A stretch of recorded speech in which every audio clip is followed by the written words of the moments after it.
Hi, I'm Javier. I work at Natural Aesthetics Dental Laboratory here in Tampa, Florida. Today I'm going to go through the procedures of mounting a model on the Poly Patient Simulator.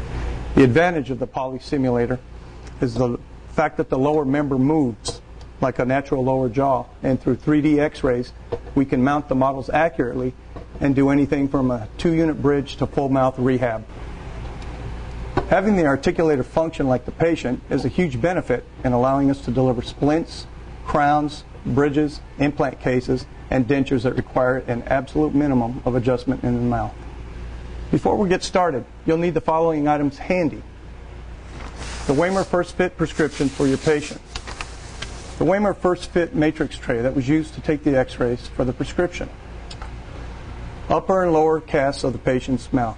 A bite registration of the patient taken in CO. 2 poly base plates. The poly Allen wrench, the poly set device with adjustable pins, and the poly set indicator with stand. Prior to setting up each WEHMER case, the poly needs to be zeroed in or recalibrated to the standard. This is achieved simply by installing the black calibration standard loosely between the upper and lower base plate mounting screws. Loosen all 3 thumb screws on the side of the vertical dimension adjustment pins. Raise the pins off the mandibular plate and lock them so they don't interfere with the securing calibration standard. I also disengage the condylar elements in the back to totally eliminate any interferences.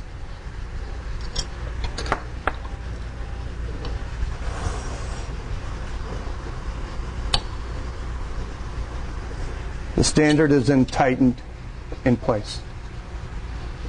At this point, I turn the poly so that you're facing the posterior aspect. Loosen the condyle heads with the locking screw with your Allen wrench and tip them out each buckwheat. Leave them loose.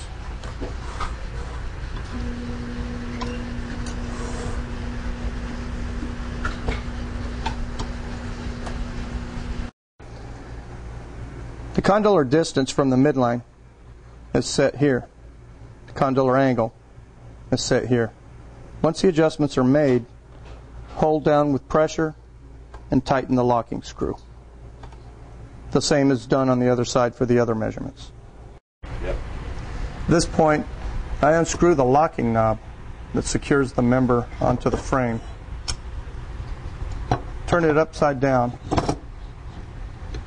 Lock the other locking knob, and this gives you a good angle and view of the condylar elements and the fossa blocks. Now I loosen the button head screws on the fossa blocks and I allow them to move freely so we can make our adjustments.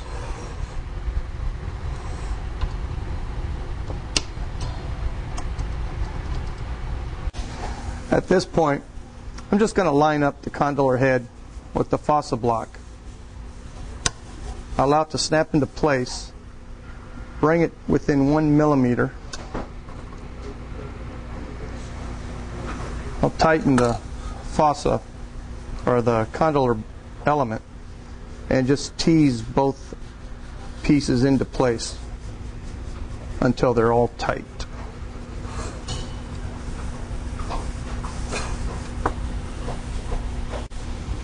The same thing's done on the other side to complete the settings. At this point, all the condylar elements have been set and we can return the poly to its original position.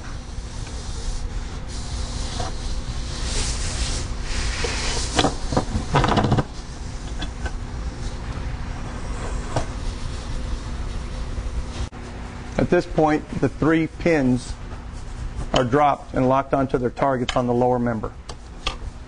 They're tightened. Calibration standard can be removed. We're ready to mount our casts. This is the poly set device used to set the maxillary arch in space using the X, Y, and Z axis as reference from our prescription. The first adjustment I make is the anterior-posterior shift on the poly set. The knob is on the back and loosened. This allows for the adjustment of the anterior marker position on the tray relative to the location of the condyles as measured on the x-rays. Numbers are given in plus or minus on the prescription and correspond to plus and minus marks on the poly set. Simply loosen the knob on the back side of the poly set and slide the block forward or backwards to the number appearing on the prescription. Lock the position in place. The next adjustment I make is the rear pin rotation. This setting adjusts for the right or left shift of the tray relative to the center line of the poly and is determined by a perpendicular line drawn from the interior marker to the axis between the centers of the condyles. Refer to the scale directly behind the posterior pins, loosen the knob, and move the slide to the number that is on the prescription. Place the plunger of the indicator on top of the interior pin. Rotate the screw counterclockwise until the number on the indicator matches the number on the prescription.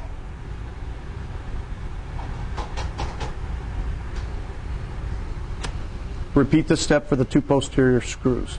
Sometimes you'll have to substitute longer or shorter screws to get on the number on the prescription. These different lengths are available from the manufacturer. Now the poly and the poly set are ready for mounting models. The tray mounting plane is now placed on the poly set device. The three larger holes on the bottom line up with the pins on the poly set device. The three smaller holes on the top align with the marker balls in the tray.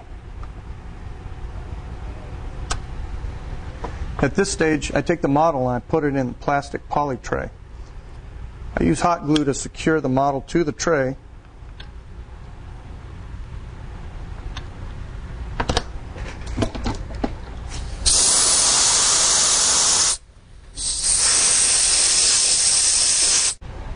You can also use hot glue to secure the mounting tray to the plate.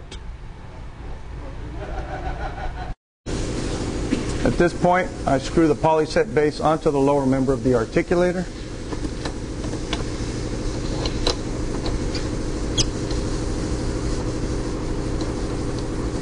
And I place the model and the tray on top of it.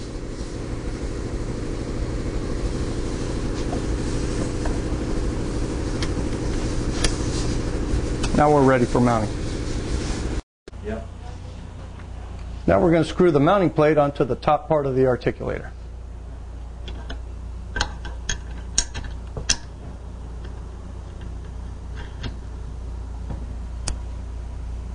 Now with the mounting plaster, I open the articulator a little bit, making sure to get plaster inside the retentive holes of the mounting plate.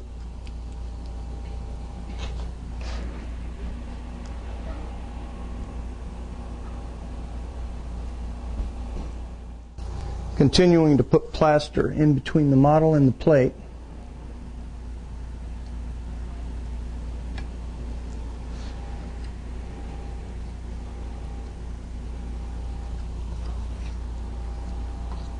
Cleaning up the plaster around the plate and the model.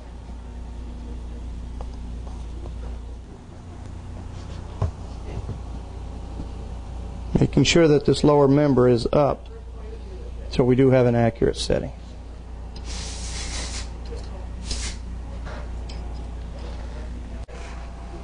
Now that the plaster's set up, I've removed the poly set, cleaned up the model. With the bite registration and the lower model, we're ready to put our models together and mount the lower. Now I'm going to put in the lower mounting plate.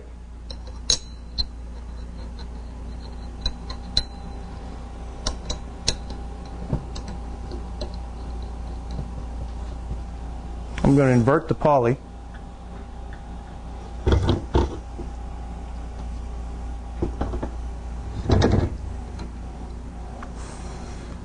Using my bite registration